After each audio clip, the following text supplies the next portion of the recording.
स्वर्ग और नर्क मोरल स्टोरी। एक बार की बात है, गांव में एक पवित्र व्यक्ति रहता था। वह हमेशा स्वर्ग और नर्क के बारे में जानने के लिए उत्सुक रहता था। एक दिन पवित्र व्यक्ति भगवान से मिला। जब वह भगवान से मिला तो उसने पूछा, प्रभु क्या आप मुझे बता सकते हैं कि स्वर्ग और नर्क कैसा है? भगवान मुस्कुराए और उसे दूसरी दुनिया में ले गए।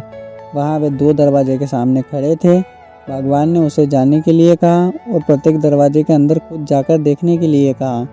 पवित्र व्यक्ति ने जाकर पहला दरवाज़ा खोला। वहाँ उसने एक बड़ी गोल मेज देखी जिसके चारों ओर लोग बैठे थे। मेज के बीच में स्वादिष्ट सूप का एक बड़ा बर्तन रखा था। वहाँ बैठे सभी लोगों के हाथों में बहुत बड़े लंबे चम्मच थे। मेज के बीच में स्वादिष्ट सूप के बर्तन तक पहुँचने के लिए चम्मच काफ़ी लंबे थे, लेकिन लंबे चम्मच के कारण भोजन से भरा हुआ चम्मच लोग मुंह में ले नहीं जा पा रहे थे। लंबे चम्मच की वजह से खाना न खाने के कारण वे सभी दुबले पतले और बीमार लग रहे थे। वहाँ के लोग बहुत दुखी थे। वहाँ पीड़ित लोगों के दुख को देखकर पवित्र व्यक्ति काँप उठे। वह उस कमरे से बाहर आया और दूसरे कमरे का दरवाज़ा खोला।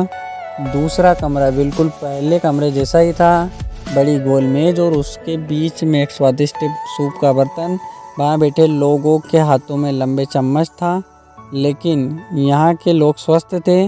वे एक दूसरे से बातें कर रहे थे और खाना खा रहे थे।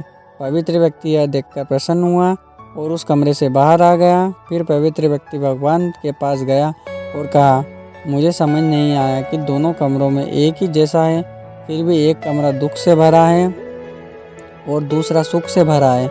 भगवान ने उसे समझाया, आपने देखा कि लंबे चम्मच दूसरों को खिलाने के लिए ठीक ठाक है, लेकिन खुद को खिलाने के लिए ठीक नहीं है। आप जिस कमरे में पहले गए थे वह नर्क था।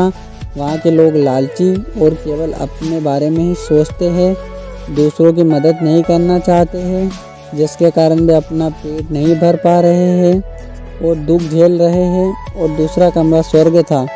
यहाँ उन लोगों से भरा हुआ था जो एक दूसरे की परवाह करते हैं और प्यार करते हैं, एक दूसरों को उन लंबे चम्मच से खिलाते हैं जिससे वे स्वस्थ और सुखी रहते हैं।